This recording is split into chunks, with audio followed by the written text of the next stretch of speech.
जीवन में लक्ष्य तय हो, जिद हो, जुनून हो तो कोई भी काम करना कठिन नहीं रह जाता। इसके लिए सिर्फ इच्छा शक्ति और हौसले की जरूरत होती है।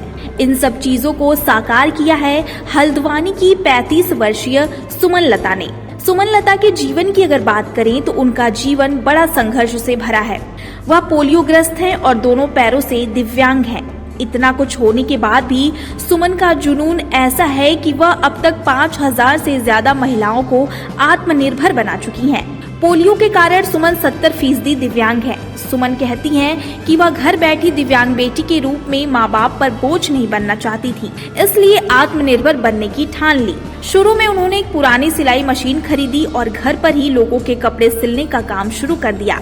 इसके अलावा ब्यूटी पार्लर चलाने के साथ ही गरीब बच्चों को भी पढ़ाने लगी। सुमन ने एक संस्था के सहयोग से अपना स्वरोजगार प्रशिक्षण केंद्र खोला।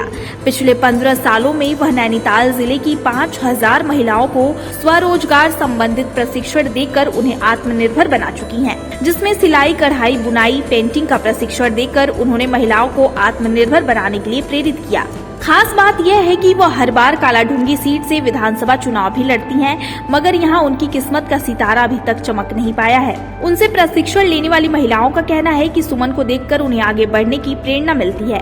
वह सोचती हैं कि जब सुमन 70% दिव्यांग होकर अपने घर का खर्चा चला सकती हैं, तो वह शारीरिक रूप से सक्षम है। उन्होंने बताया कि जो एक बार सुमन के पास आता है उससे उनका अटूट रिश्ता बन जाता है।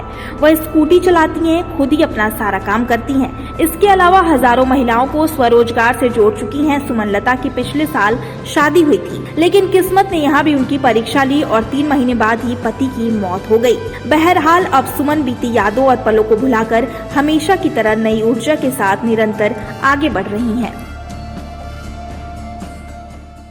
मैं बचपन से 17 महीने की थी तब दिव्यांग हो गई थी और उसके बाद से सर मेरा सफ़र शुरू हुआ और उसके बाद से लेके आज तक मैंने अपनी दिव्यांगता को खुद पे हावी नहीं होने दिया और एक संस्था से जुड़ के वहाँ की महिलाओं को सिलाई, कढ़ाई, पेंटिंग करना सिखाया और उनको आत्मनिर्भर बनाया।